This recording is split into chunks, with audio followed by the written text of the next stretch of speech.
Our presenter is Dr. Kevin Duff. And Dr. Duff is a clinical neuropsychologist and associate professor at the Department of Neurology at the University of Utah. Most of his time is spent at the Alzheimer's Center for Alzheimer's Care, Imaging, and Research up at the University of Utah. His clinical interests include neuropsychology and cognitive disorders later in life, and his research interests include mild cognitive impairments and Huntington's disease. When he's not at work, he likes spending time with his family. Dr. Duff has a real gift for making complex issues a whole lot clearer. Put your hands together and welcome Dr. Kevin Duff.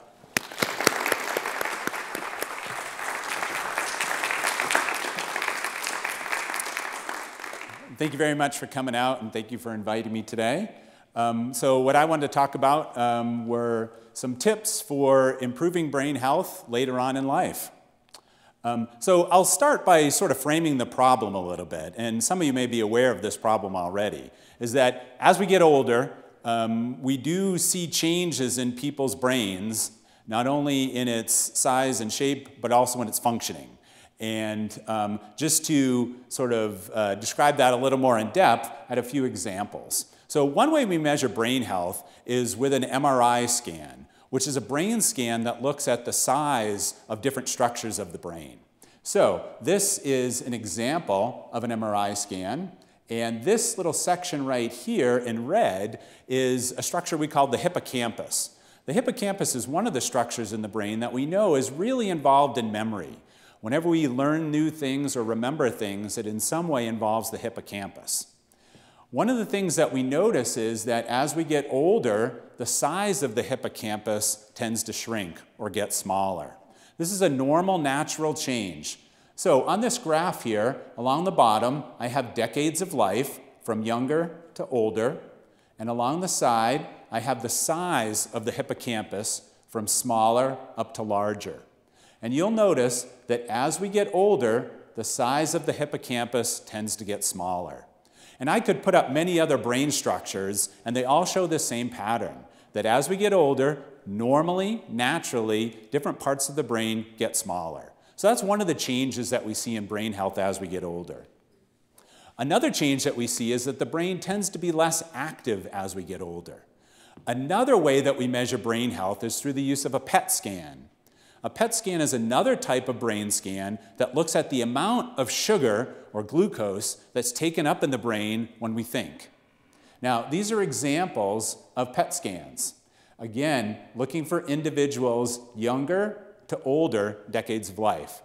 The way they read a PET scan is that the hotter colors, like the reds and the yellows, indicate more activity or more glucose being taken up. The cooler colors, like the blues and the greens, indicate less activity.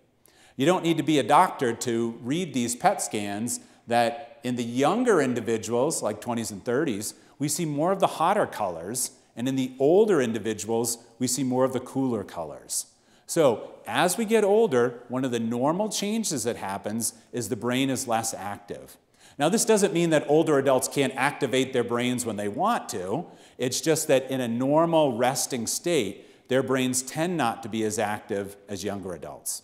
So one change is the brain tends to get smaller as we get older, and the second one is it tends to be less active. Probably one of the consequences of a smaller and a less active brain is that there are changes in our thinking abilities as we get older. This figure represents two different thinking abilities, but let me orient you to it first. Along the bottom, I have decades of life from younger to older, and along the side, I have scores on some type of thinking test, where scores near the bottom are worse and scores near the top are better. First, let's draw your attention to this blue line. This represents processing speed, or how quickly we take in information, do something with it, and then get it back out there. An example of this might be, let's suppose that you go to dinner tonight at a restaurant, and at the end of the meal, you get the check, and you want to figure out how much tip to leave. How quickly you do that mental arithmetic of figuring out 10 or 15 or 20% is an example of processing speed. And what we notice, a normal change in people as they get older, is their processing speed tends to decrease or get a little bit worse or a little bit slower. Again, it doesn't mean that older adults can't figure out 15% of a check. It's just going to take them longer to do so. So processing speed is one of those thinking abilities that tends to slow down as we get older.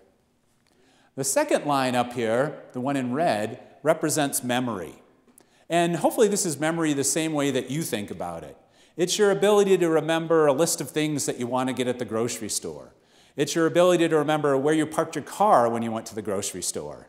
It's your ability to remember your PIN number when you're trying to pay for those things at the grocery store. That's all memory. And what you'll notice is that memory is one of those abilities that stays relatively stable throughout most of the lifespan. Our memory when we're in our 30s and 40s is very similar to our memory when we're in our 60s and 70s. Now, past the age of 70, we do see that memory starts to decline some, but it's really just a gradual and subtle decline. These scores, even for people out in their 90s, are still largely within the normal range, but they are a little bit worse for those individuals than for the same person when they were younger. So, now that I've told you all that there is to know from brain health and functioning, I want to do a little quiz.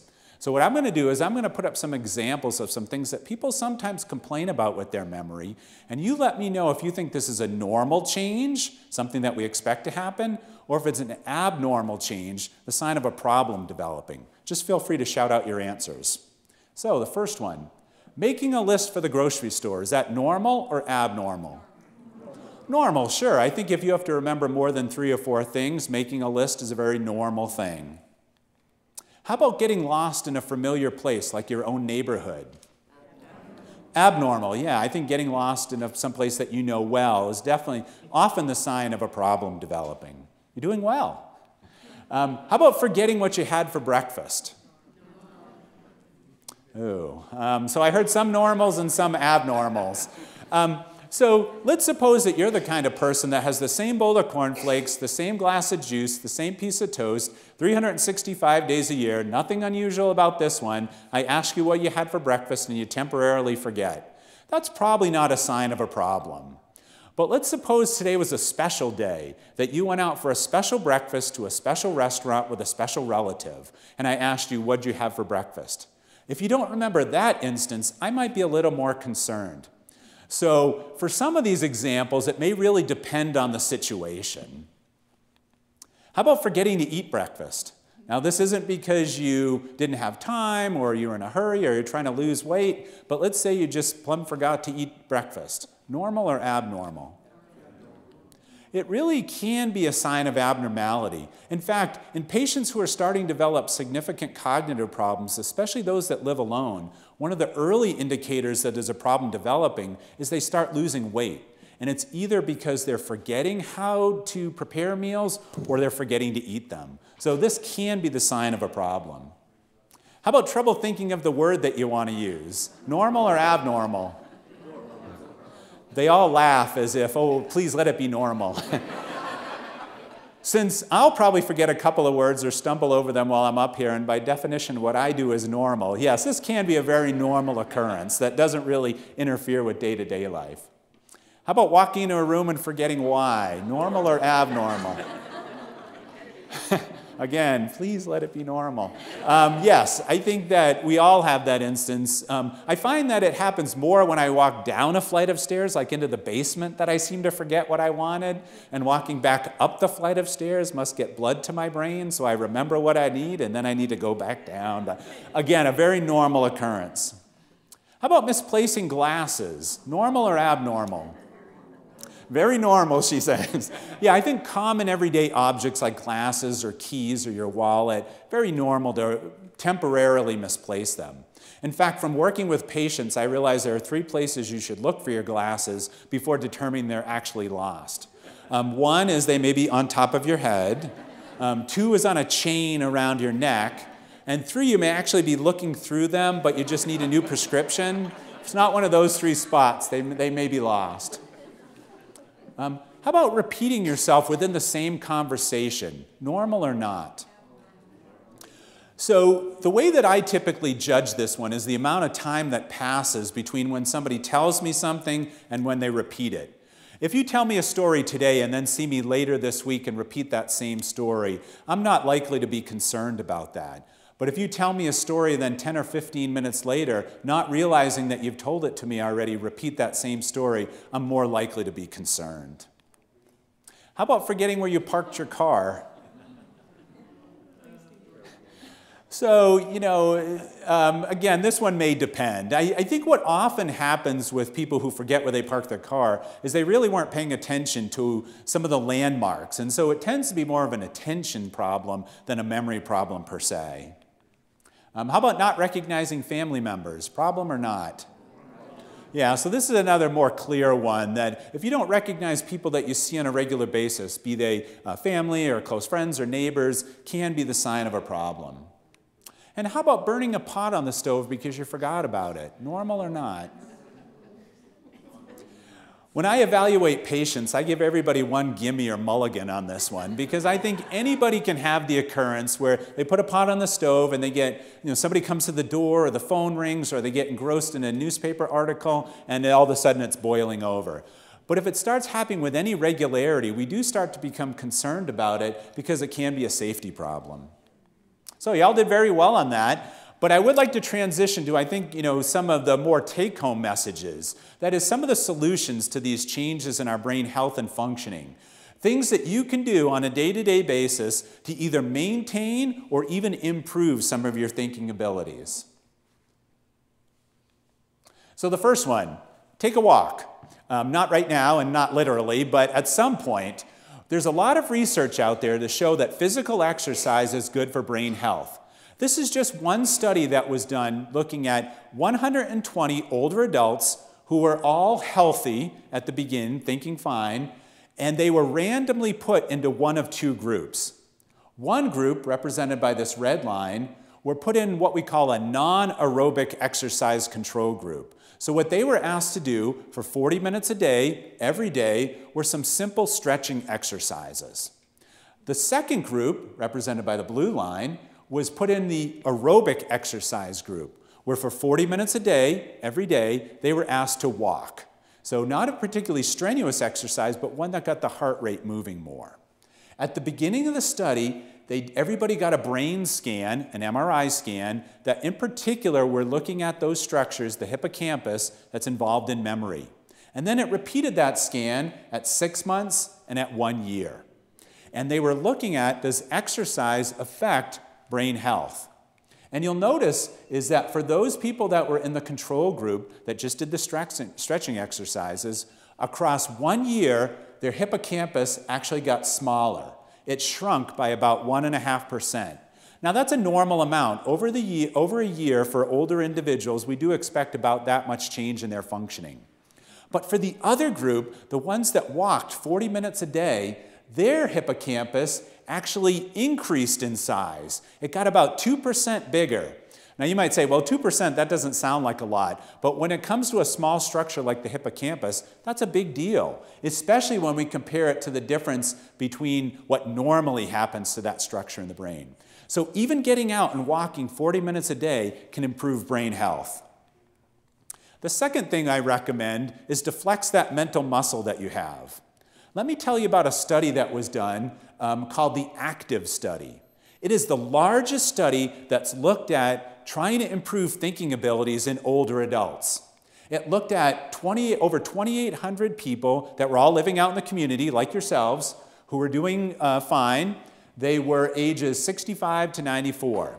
And people were put into one of three groups, either a memory group, where they got training about how to improve your memory, a reasoning group, where they got training in that particular skill, or a speed of processing group, where they got skills to try to improve how quickly they thought. And each group got 10 training sessions in that particular area. And then they were all evaluated with thinking tests. And here are the results. First, let me show that this study has been going on for a long time. They started with a baseline assessment and then evaluated everybody after those 10 training sessions, and then followed them up on a yearly basis, and then after 5 years, and then even after 10 years. The first line I want to draw your attention to is this green dashed line. This is the memory group. So people that got 10 training sessions on how to improve their memory. After those 10 training sessions, their memory had improved by more than 10% over where they started. And over the next few years, their memory actually continued to improve, even out as far as year 3. Now, we did start to see that their memory started to decline over the next 7 years, but by the end of the study, their memory was almost the exact same point as which they started, which we would not expect. We normally expect memory to decline over that period of time, so the fact that they maintained is actually a really positive finding. The results were even more impressive for the other 2 training groups, represented by the blue and the red dashed lines, and that's for speed of processing and the reasoning groups. Immediately after training, these 2 groups improved their scores by 30 to 40%, and they maintained those gains over the first 3 years of the study. They did start to show some additional decline over the 5-year and the 10-year follow-up, but at the end of the study, even 10 years later, they were still between 10 and 15% better in those skills than they were when they started. So by exercising our mental muscle, either with training programs like this, or things like reading, or playing a musical instrument, or engaging in other types of scholarly activities, we can improve our mental functioning. The third thing that I recommend is for people to get social. Interacting with other people seems to be good for brain health. This is one study that at the beginning of the study, it gave everybody a memory test. And then it repeated that memory test at different points over the 6 years of the study. At the beginning of the study, it also asked people, what types of social activities do you do? Do you have a significant relationship? Are you married, or do you have other significant interactions with people? Do you volunteer? Do you get out and interact with other people? Are you close with your neighbors, your family, friends, things like that? And it divided people up into 2 groups. The solid black line represents those people that had a lot of social contact. They were very socially engaged. The dashed line represent those people that were less socially involved, had less social contact. You'll notice by the end of the 6 years, both groups had shown some decline on this memory test. And again, that's a fairly normal change. But the group that was more socially engaged, had more social interaction, did significantly better on that memory test after 6 years than those people that were less socially involved. So by being socially active, by getting out there and interacting with other people, we can improve our brain functioning. The next thing I recommend is get back to school, because we know that there's a strong relationship between education and our risk of developing dementia. If we were to set everybody's risk who had 12 years or more of education at 1, having less education, like 8 to 11 years, increases your risk of developing dementia by about 49%. And for individuals who have less than 8 years of education, your risk of developing dementia is almost double. So by having more education, whether you get it early on in life or later on in life, you can reduce your risk of developing dementia. My next recommendation is to dance. Again, you don't have to do it right now unless you're so inspired, but there's a number of studies out there that show that dance is good for brain health, and this is just one of them. This particular study looked at amateur dancers. Again, not Dancing with the Stars professional dancers, but people that dance on a regular basis, and they're represented by these light gray bars. And they compared those to people who had no real dance history, who don't dance for pleasure or as a hobby, and they're represented by the dark gray bars. On thinking test scores or cognition, dancers did significantly better than non-dancers. And on a number of other things like reaction time, posture and balance, motor and sensory functioning, dancers did better than non-dancers on all of those things. So we know that getting out and dancing, whatever type that is, seems to be good for brain health. The next thing I recommend is, if you can, get some new genes. No, not these genes. And there really isn't anything we can do just yet about giving you new genes, but people are often worried or wondering about their risk based on family history. So I thought I'd mention it. In the general population, if there's nobody in your family that has Alzheimer's disease, your risk after the age of 65 of developing Alzheimer's disease is about 1 to 2%. So it's actually pretty low. If you have a family member, a blood relative, who developed Alzheimer's disease later on in life, that is, after the age of 65, your risk of developing Alzheimer's disease is about 2%, a little bit higher than the general population. If you have a family member who developed Alzheimer's disease early in life, before the age of 65, that's where the risk really kicks in. For those individuals, your risk is about 7%. Again, that risk is still fairly low, but it's as much as 3 times higher as the general population. I will say, however, that the vast majority of cases that we see are this late onset Alzheimer's disease. Most patients really develop it into their 70s or beyond. It's in fact, only about 10% of all the cases that we see of Alzheimer's disease are the early onset type. And those individuals sometimes develop Alzheimer's disease in their early 60s, 50s, and sometimes even 40s. So it's very pronounced. But nonetheless, there is some risk associated with our genes. My next recommendation is wear a helmet. If you are out dancing or riding a bike or whatever it is you do for fun, we know that there is a greater risk of developing dementia later on in life if you've had a head injury. And these head injuries seem to be particularly put you at risk if they happen later on in life. If you were 6 years old and fell out of an apple tree and got a ding on your head, that probably really doesn't increase your risk. But if you're 60 years old and take a significant fall on the ice and have a significant head injury, that probably does increase your risk. So try to protect your head as much as you can. My next recommendation, which I think fits just about for anything, is be happy. There's a lot of research out there that shows that mood is related to our risk of developing dementia. This looked at almost 300,000 veterans, age 55 and older, all who at the beginning of the study did not have dementia. And then it followed those individuals across time to see over 7 years what's the risk of developing dementia. And they also rated their mood at baseline, whether they felt depressed or not. The red bar here represents people that say, no, my mood is good. I don't have any feelings of depression or sadness. So their risk is set at 1. But for individuals that reported either minor depression or major depression at that time, their risk was almost double of developing dementia at some point during the 7 years of this study. So the more that we can keep a positive mood, the more that we can keep factors like dementia at bay. My next recommendation is lose that spare tire. And no, I don't mean this one, but this one. We know that obesity puts at more significant risk for developing a lot of health problems. One of them is dementia. Even if we're obese in middle life, it can put us at risk. So don't wait to try to take off those few extra pounds. Now again, I'm not going to get up here and tell you what your ideal weight should be. That's something that you should agree upon with your healthcare providers. Not everybody's supposed to be at the exact same weight. But the more that we can try to keep our weight in check, the more that we reduce our risk. And while we're talking about doctors, another way that we can reduce our risk of developing dementia in later life is by visiting our doctor on a regular basis. No, I'm not just up here trying to get you to go to your doctor more because I work at the university, but we know from research that people that keep chronic medical conditions in check have reduced risk of developing dementia.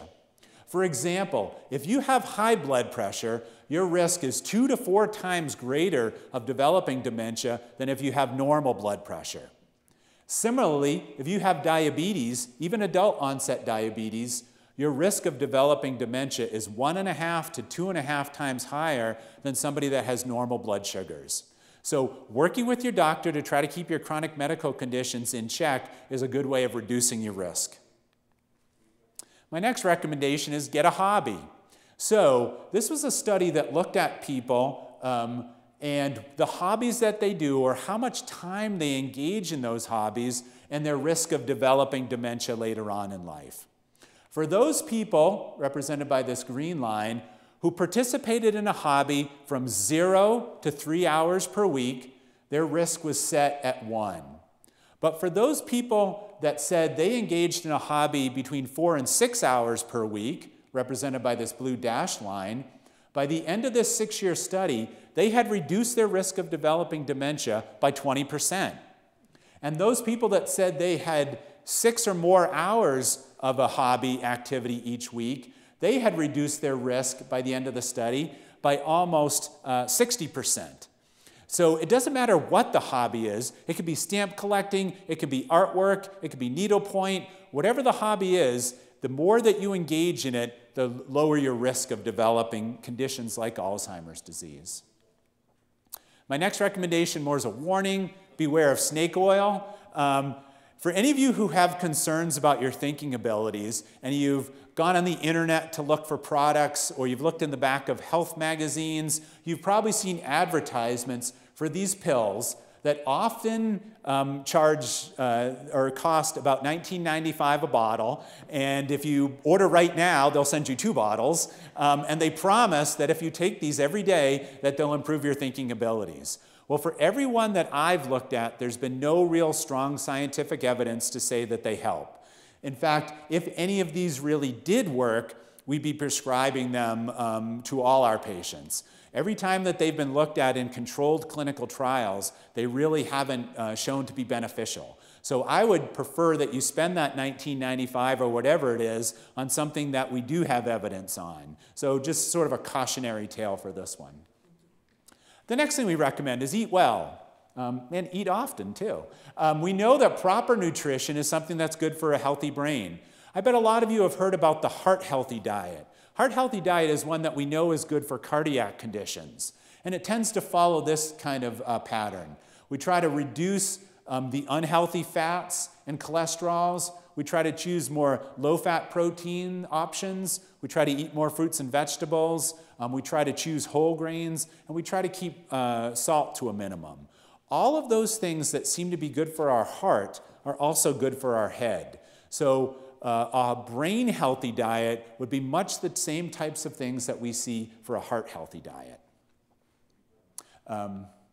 For the next tip I recommend, for those of you who do, as best you can, try to stop smoking. I know that that's a tall order, especially if you've smoked for much of your life, but the risk of developing dementia between somebody who has never smoked and somebody who's a current smoker is increased by 50% to 150% if you're a smoker. So the more that you can reduce that particular hobby, the better you can be for your brain health. The next tip I have is steal your grandson's Nintendo. What I mean by that is that we know that video games, especially ones that improve people's speed of processing or build up their hand-eye coordination, seems to be good for brain health. For example, this is one study that looked at almost 500 people aged 65 and older, all who were thinking clearly at the beginning of the study. One group received a video game that they were told to go home and play this video game for 1 hour a day, 5 days a week for 13 weeks. The other group was given a stack of DVDs, like things you see on the History Channel or National Geographic specials. They're educational, but they're not particularly engaging. And watch those DVDs 1 hour a day, 5 days a week for 13 weeks. At the end of the study, it brought everybody back, and it evaluated their memory and their processing speed. The green bars up here represent those people that played the video games, and the red bars represent those people that watched the DVDs. Those people that engaged in these video games for 1 hour a day, 5 days a week, significantly improved their memory and significantly speeded up their processing speed compared to those that did the more passive activity. So I'm not advocating for one particular video game, but it seems like that engaging in those types of activities can improve our thinking abilities. The next thing I recommend is get some rest. We know that sleep deprivation, and by that I mean regularly getting less than 7 or 8 hours of sleep, leads to poorer concentration and memory. It also leads to a whole host of other problems like increased stress, poor interpersonal relationships, and even premature death. So getting a regular good night's sleep is good for your brain health and you in many different ways. And the last tip that I have is teach your brain more than your hair. By that, what I mean is brain training or thinking, improving our brain functioning should be more about thinking differently, not about thinking harder. You should really challenge your mind in novel and unique ways. That idea of thinking outside of the box is very much a truism. Let me give you a few examples. Up here, how many squares do you see? 16 if you count them, 17 if you count the whole thing. There's actually more than that. Because here's a square, here's a square, here's a square. There are actually 26 squares up here. And this is literally actually thinking inside the box to think outside of the box. But it's thinking about this in a different way. Let me give another example. What are the next 3 letters that should come in this sequence?